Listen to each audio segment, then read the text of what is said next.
ಈ ರಾಶಿಯವರಿಗೆ ಅದೃಷ್ಟವು ನಕ್ಷತ್ರದಿಂದ ಬರೆಯಲ್ಪಟ್ಟಿದೆ. ಆ ಅದೃಷ್ಟ ಪರಿಶ್ರಮದಲ್ಲಿ ಬಂದಿದೆ. ಯಾರು ಈ ರಾಶಿಯವರು ನೋಡೋಣ.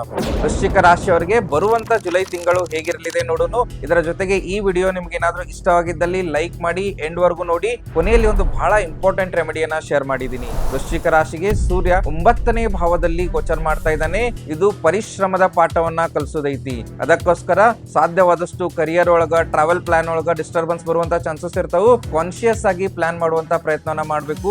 ವಿದ್ಯಾರ್ಥಿಗಳು ಮತ್ತು ನೌಕರಸ್ಥರಿಗೂ ಸಹಿತ ಇದೊಂದು ಕಷ್ಟದ ಟೈಮ್ ಇರೋದೈತಿ. ಅದಕ್ಕೋಸ್ಕರ ಸಾಧ್ಯವಾದಷ್ಟು ಯಾರ್ದಾದ್ರೂ ಗೈಡೆನ್ಸ್ ಇಂದ ಹೋಗುವಂತ ಒಂದು ಪ್ರಯತ್ನವನ್ನ ಮಾಡಬೇಕು. ಬ್ರದರ್ ಸಿಸ್ಟರ್ಸ್ ಆಗ್ಬೋದು, ನೇಬರ್ಸ್ ಇಂದ ಒಳ್ಳೆ ಸಪೋರ್ಟ್ ಸಿಗುವಂತ ಚಾನ್ಸಸ್ ಅದಾವು. ಏನ್ ಬೆನಿಫಿಟ್ಸ್ ಬೇಕು ಯೂಸ್ ಮಾಡ್ಕೊಳ್ಳುವಂತ ಒಂದು ಪ್ರಯತ್ನವನ್ನ ಮಾಡಬೇಕು.